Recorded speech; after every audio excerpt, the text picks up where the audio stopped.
Now that we've seen how to pass information from the browser to the server using get variables, which are encoded in the URL itself, we're going to see how to do it using post variables. It works in much the same way, but post variables aren't encoded in the URL, so that makes them a little bit more secure, a bit more elegant, and you don't have to worry so much about the content of the variable. For example, if a variable has an and symbol in it, then that can be problematic with the get string, but it won't with post. So let's see how post variables work.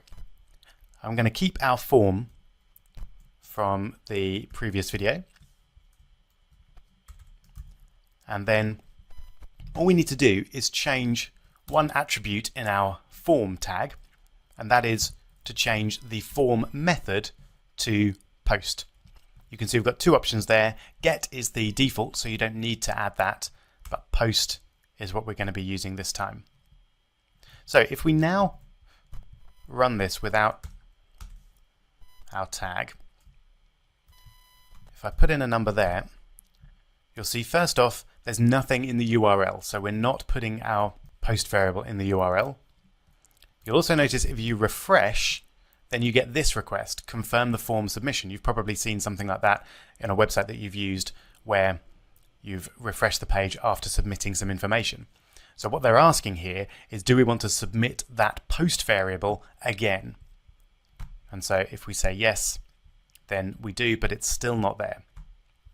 So how do we access it then? What we do is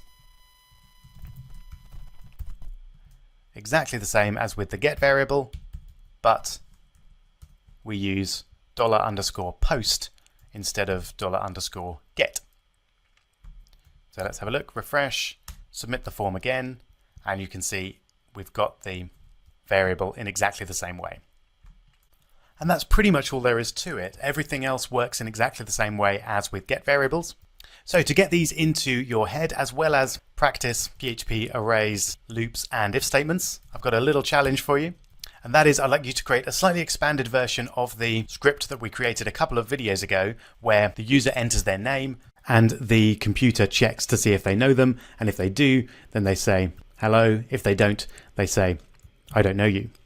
So this time I want an array of usernames. You can have as many as you like. 3 or 4 is probably a good idea. And then I'd like the user to enter their name in a simple form like this, post it with a post variable, and then the code should check against the array of username. If it's on there, say hello. If it's not, then say I don't know you. Pretty simple, but it should give you a good opportunity to use pretty much everything that we've learned in this section so far. Go for it.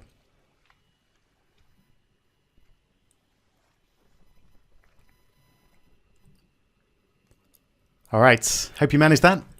Let's give it a shot then. So I'm going to start with the HTML form.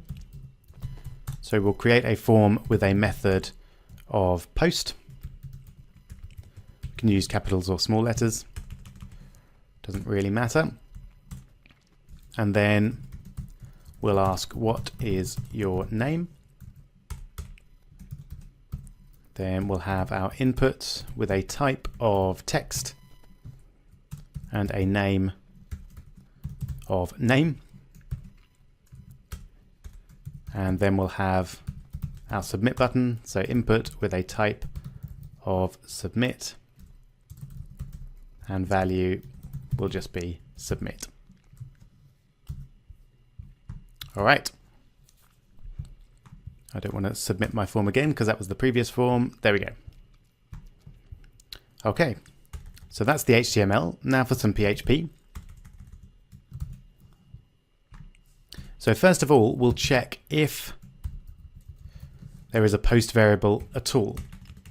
Because if there isn't, we don't want to do all of this and check it against the array, etc. But if there is, then we do want to check it. So let's create our array. You can imagine what my one's going to be. I'm very unoriginal. So we'll have Rob, Kirsten, Tommy, and Ralphie. So what we want to do is take the name variable that was passed to the post array and check it against each of these names. So, number of ways to do that, but my favorite way, as I've mentioned, to loop through an array is using a for each loop. So, we use for each, and we want family as, and before we had key, arrow, value. If we do that, that's absolutely fine, but we don't actually care about the key this time because I only care about the values. So as a slight shortcut, we can just do family as value, and then that will ignore the keys and just give us the values, which is fine because the value is all we care about here anyway. And then what we want to do is check to see if the value is equal to, remember double equals for a checking, and post name. Name is the name of the variable.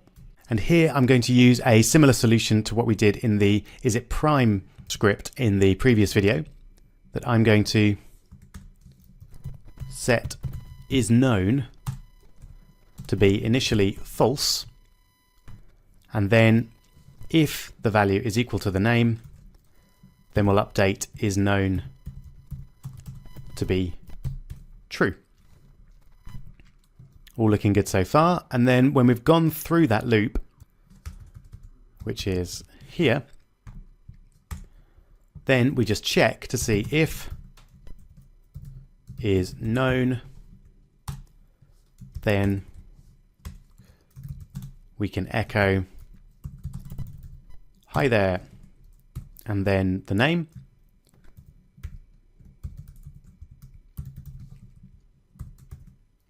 I'll put a friendly exclamation mark at the end there. And if they're not, so if we don't know them, we'll just say, I don't know you. All right, so pretty straightforward, but it does use loops, if statements, post variables and arrays, and variables indeed. So let's take a look, just make sure it all works. So if I put Rob in there, hey, that's looking good.